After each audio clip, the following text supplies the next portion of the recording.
Here we go, guys. Game number 1 in our best of 9 between MVP and Team Liquid, and here we have our representative from Team MVP. It is none other than TAeLS. And down at the bottom left part of the map, we have our yellow Terran player from TeamLiquid.net. By request going first, it is Team Liquid's ace right now, Liquid TaeJa. Yeah, not just the ace of Liquid, but maybe the ace in StarCraft 2 at the moment. He's been playing so well. He looks so confident. He had a great run in GSL. He won MLG. He said that his win at MLG is now motivation to kind of put him over the edge to win a GSL championship himself. So I would not be surprised at all to see him kind of hoisting that trophy at the end of next season. He certainly could. I mean, there are some players out there that you kind of expect them to win a GSL someday, but they haven't done it yet. TaeJa, just by the way he's played the last couple months, is certainly one of those players.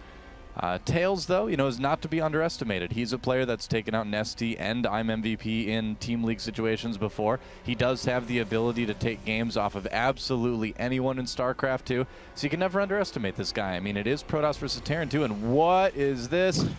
It looks like a proxy barracks from Liquid TaeJa. Interesting.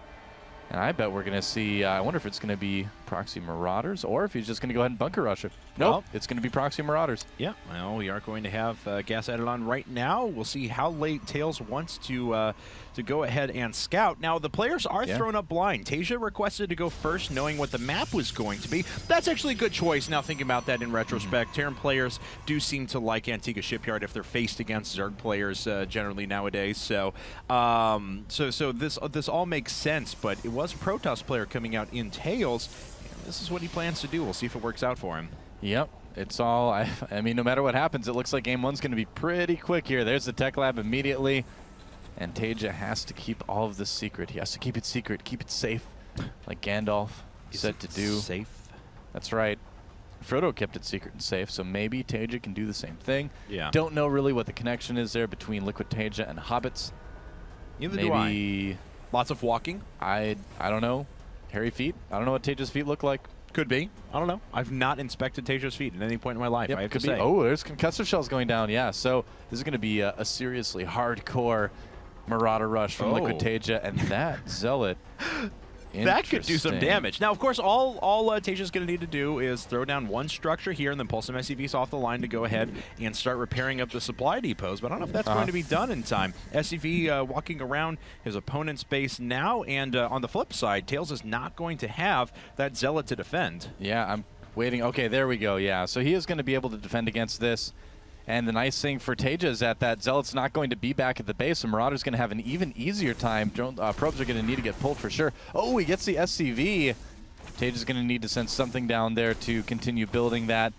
But here comes the attack now at the base of TAeLS. There is one Stalker, but that's not going to be anywhere near enough to handle that Marauder. Not at all. Two Marauders there. They'll make quick work of a Stalker. Another Zealot coming out very quickly. TAeLS trying to pull a lot of probes off the line. God, that is a lot. This is already a lot of lost mining time. And it looks like the Zealot has actually made its way inside of TaeJa's base. Wow, he does get it. He's killing some SCVs. He is surrounded. That's a great position there for the probes, or for the Marauders, rather, not for the probes. They're not doing too well. A lot of mining time being lost by TAeLS as well. The bunker is paused, and it looks like TaeJa is just going to continue to do damage here. Man, he's going to kill so much stuff. Great target fire on that ridiculous. Zealot.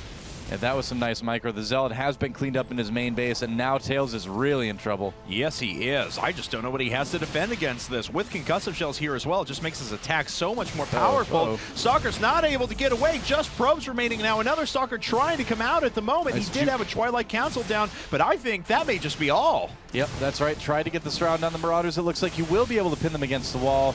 But man, he is just losing so many workers from this. TaeJa doing a ton of damage, 27 supply to 16. Now TaeJa doesn't have any buildings back at home to produce units out of, but look at this. He kills the Stalker. He's going to be able to continue mining. It's not even so much the workers that are being killed at this point. It's just the amount of mining time that TAeLS is losing. It's just insane. He's getting no income at all right now, just sitting at 20 minerals. Yeah. That sentry is not going to be able to change the tide. Not at all, and virtually no resources left for TAeLS. He actually doesn't have anything left to defend. He can't produce anything else. His warp gate did finish up, so we'll be able to warp in another unit here in just a second, but there's 2 more barracks coming up for TaeJa already in expansion and engineering bay. Yeah, well, he saw that Twilight Council, so he knows that DTs, you know, were the plan for TAeLS there in the end, so he doesn't want to get caught unawares. Knows he's probably going to win the game here in the next couple minutes, but good to stay safe that Marauder's like, hey, oh, I'm only going to be able to kill nearly all these probes. That is inappropriate. He doesn't get the sentry, it looks like. Nope, doesn't quite get it. No, so now, as we can see, though, TAeLS is down to 6 probes, and that is all. We even have a Reaper coming up in the front. He's making Reapers. Reapers are going to be even more annoying to deal with, honestly. Oh, but there's a Stalker, so that'll be good. But either way, I mean, even though this game looks like continue for a little bit longer, TAeLS is just infinitely far behind at this point. Yeah, that Reaper's not going to end up doing anything. Nope. Unfortunately not. But, as we can see, now TAeLS has to put everything into producing probes at this stage of the game. And behind this, TaeJa is just making 1 million units. He's really far ahead at this point. He's got 25 workers to 7. TAeLS, it's a tough proposition for him in any case. Well, yeah, I mean, TaeJa's expanding. He's got 3 barracks. He's got upgrades going now. That Marine even gets away with 3 hit points to kind of tell his grandkids about the time where he was born and raised in his opponent's natural expansion before escaping.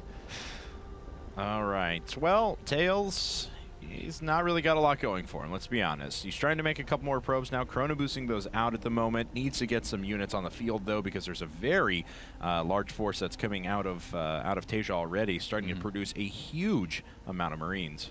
Yep. Again, I mean, just look at the supply, or better yet, look at the worker count right now. It's going to be pretty scary. 29 SCVs to 12 probes, plus we have the ability for TaeJa, of course, to call down mules as well. And yeah, that Stalker just kind of poking at the front there, getting that missile turret as well. Wants to make sure that he doesn't get surprised by DTs. And there is actually a barracks in TAeLS base. That's one of these things actually is not like the other. That's not a bad move, though, because TAeLS is only working off of 1 gate. Now he has to expend his warp gate cycles back at home. And we have a little task force of 3 Marines coming out. And because he's just sitting on 1 gate, he won't be able to defend all of these. Yeah, you can just keep kind of harassing a little bit. And, oh man, TaeJa getting right past those units, and these Marines are going to be so annoying here. Another one being made as well. TaeJa coming up the ramp here. TAeLS is going to have to lose even more mining time with this. The sentry is not there to block the ramp. Oh, TaeJa. Yeah, you are so mean. I mean, I do like that TAeLS he didn't just give up. You know, he's trying to play to the last man. There's more economic damage done. Looks like he is going to surround the Marines. But look at that. How many workers have been killed so far? 26. Oy. Oh, and still more than doubling his opponent's supply as well. The barracks is like, this is just boring. I'm leaving. Yeah. It might be on fire, but that's okay. These units are like, well, we're never going back home. We're just going to, like, make a new life together. It's true. Can we join the Terran army? Can we defect? Is that a thing? I don't know if that works. It'd be like the StarCraft version of Hunt for Red October. It'd be like Hunt for Red Carrier or something like that. I'm okay with that. That's right. Well, that looks like a force that's quite capable of killing MVP.TAiLS. GG! Yep. Liquid takes game number 1. Oh, man. Well, a good start from TaeJa. Yeah, it's a tough game.